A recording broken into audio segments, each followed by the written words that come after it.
Anatomy Trains invites you to take your career to the next level with Anatomy Trains Structural Integration, ATSI. We're kicking off the next training this September in Maine under the guidance of Tom Myers and our expert team. Come map the pattern and shape the change in this transformational 3-part certification program. Visit anatomytrains.com for details. Unlock this exclusive 20% discount on all Earthlight products, from portable tables and chairs to professional sheets and oils. Visit earthlight.com, create an account, and enter your ABMP member ID during registration. Plus, enjoy free ground shipping on orders over $75 and a flat rate of $395 for stationary or electric lift tables. Significant savings on everything you need to enhance your practice. Shipping rates and discounts subject to change. We're proud to assist you as the world's #1 brand in massage. Visit earthlight.com.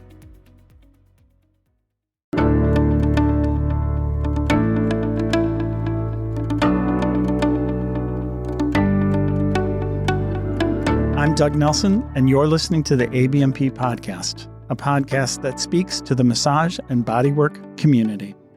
So a few days ago, my client said this, I don't know how you do that. I mean, it just blows me away that you can find all these sensitive areas, press on them just enough to get my full and complete attention, but never to the point where I feel like I need to recoil or pull away. And then just about the time it starts feeling better, that's about the time that you start letting up a little bit. I mean, I just don't know how you do that. It's just amazing. And I guess I didn't respond because her next statement was, in case you missed it, buddy, that was a compliment and you're supposed to look pleased. And I would have, really, even being Norwegian, I would have. But the thing is, her statement just sent me into this deep thought. And it's something I've been thinking about ever since, which is that a few months ago, one of my staff asked this question: how do I not overtreat an area? And this is something that several of his clients had mentioned that they felt a lot of post-treatment soreness, and this was something he wanted to see if he could avoid. And we had talked about this because that is not a common experience with my clients. It happens occasionally, but it's not common that people have a lot of post-treatment soreness. So his question's perfectly a wonderful question, actually. Like, how do I avoid overtreating an area? So if I am successful in not doing that, I must be sensing something, correct? Right? The question is, what? What am I perceiving that avoids that from happening? The same is true if we go back to the opening thing with the client. If I'm generally not crossing that threshold of discomfort, what information am I gleaning that stops me, that prevents me from crossing that threshold and keeping it at a really comfortable level? And certainly verbal stuff would be perfectly appropriate, except in treating her, her response was after several minutes of silence where there was no verbal feedback whatsoever. So it's not a verbal thing. I'm picking up something else. Well, that's the thing, right? So the displeasure, the frustration that she saw in my face was because I think at some deep level, I'm not really clear on that in my own right. What is somehow being perceived, what some people certainly would call unconscious competence, has to be brought to conscious awareness because you can't communicate to others what you cannot articulate. And that's a problem. And it's a problem I recognize, and it's clearly an area that I need to improve upon, really for multiple reasons. And I suppose if I was practicing by myself, it wouldn't matter as much. But one, in a group practice, and two, with a commitment to want to help others in this field, help other people, I need to be able to communicate what I'm perceiving, because without it, I can't really make a difference in somebody else's life and their practice. And well, that's one part of it, actually. And then maybe just as important is if I was more aware of whatever information, to the broader sense of the word, that I'm interpreting, I'd probably be better at it because it's really hard to be better at something of which you are unaware. And, I know it's easy to ascribe things to like, oh, it's just like intuitive. Well, that's great, but that doesn't really help anything because how do you then translate intuition to somebody else? That's pretty tricky, right? The only way to communicate that is to break it down into pieces that are understandable and that someone else can then interpret and put into their experience. And certainly in this context, intuition is that unconscious competence where you understand it so deeply that you don't need to think about it anymore. But if what I've noticed about people who have absolute mastery of something, if you inquire about it, they have no trouble bringing it right to the surface, something that they don't even think about, but they are so clear about it that when you ask them, they can surface that thing and go into, oh my gosh, incredible detail about whatever it is, their discipline or that action. And if I can't do that, clearly it means that I still have a bunch of work to do, especially if the commitment is to doing that for the purpose of helping someone else. It's also easy to chalk it up to experience, but I bet you have had sessions from people who have had lots of experience and it wasn't all that good, right? And sometimes you can have somebody with very little experience and yet it's fabulous. So if experience just flat out made you better, I know a lot of golfers who should be fantastic at this point, and as you might imagine, they're not. Because if you go out and you do the same thing over and over and over, and that can happen in any discipline, certainly in our own, right? If you just do the same massage over and over, and you won't get better at it. You'll just do what you do over and over again, right? That isn't where improvement happens. Improvement happens at the edge of your comfort zone or slightly beyond it most of the time. So, yeah, another thing that can often happen is, well, we think, those skills will just develop on their own. Well, do we say that about like anatomy? I don't think so, right? It's like, oh, don't worry about anatomy. You'll just kind of figure it out. No, we actually teach people. We go into like all these various aspects of it. That's what it takes. We don't leave it to chance. And these skills sometimes that we think people will just figure out, they won't figure it out unless we give them some clues as to how it can be figured out, right? Because skills can be taught. Managing sensitive palpation, that's a skill. Even the ability to effectively communicate with a client, that's a skill. That's a soft skill. And implied in the word soft skill is skill.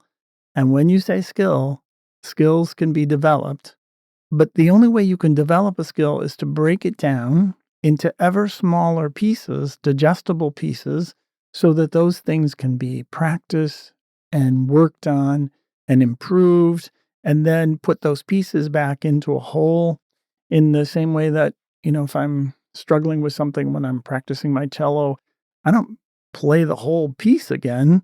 I keep smaller pieces, smaller pieces. It might be a 2-note or 3-note phase, but there's some aspect of that, whether it's the right hand, the left hand, but whatever it is, some little piece of this complicated thing is something that I need to improve on. And when I figure that out, then I put it back inside the whole.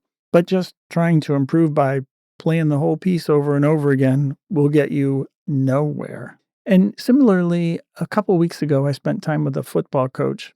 And again, we work with the football team. I certainly enjoy, watching some football and admittedly know very little about the deep nuances. I mean, I look at it and I think, oh, that's amazing, but I don't really know what I'm looking at.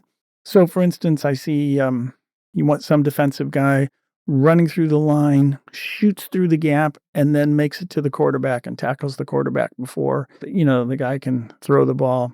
And I think, wow, that's amazing. Well, it's a little more than amazing because what this football coach was going through is all the body language clues that they will read and know how to respond to, from the way the feet are pointed, every nuance. I don't want to go into too much stuff because I don't know exactly how much he would like me to share, but they are masters of picking up body language to figure out what that means, and that player in front of you is probably thinking, this is a pass, not a run, and then how you respond to that. Holy moly, there is just so much detail that's lost on me as the observer because I don't understand all that and I can't see all that, but I can appreciate the artistry and the mastery and the athleticism. But all that is a product of endless hours of work. So this is kind of now the new focus for me is, one, I need to be much better at articulating perception. And it really inspired me. It's one of the two things that inspired me to do a reset on my practice. The other one is a few months ago, my office called and said, okay, there's a new client presenting with this symptom. Who should see them? And I said, well, I need to see them because I know more about that condition than anyone else. And then when I hung up, I thought, well, wait a minute, whose fault is that? That's my fault. That's not my staff. It's a little tough because those of you who know me know how much I relish just seeing tons of clients each week. And I just love, after all these years, being in the clinic and seeing people and struggling to figure out musculoskeletal issues together. And I love that. I love the relationship. I love the problem solving. And I realized that the thing I love the most is getting in the way of actually making the most difference in my field and in the world, because me being in a room with one client isn't really helping anything else except that client. And it's more than a little bit uncomfortable to put the brakes on a very full schedule that I've had for more than 45 years to create the room to do that. But I've been thinking about it for a while. The time to think is over. The time to act is now. And both of these points have helped me to realize this is what I need to do now. And, the interesting thing about it is I hope it's been beneficial for my staff, but for me personally, having to explain every decision I make and every treatment methodology, it's made me a little bit clearer, not clear enough, but certainly clearer about what I'm doing and the why behind the what, which has been really, really great. So this new phase in my own practice just seems to be another rendezvous point on the endless learning journey of this incredible discipline that we get to practice that makes such a difference in the lives of so many people who struggle with musculoskeletal pain. So I will meet you all at the next rendezvous point along the way. Thank you all for the good work you do and for the difference you make in all the lives you touch.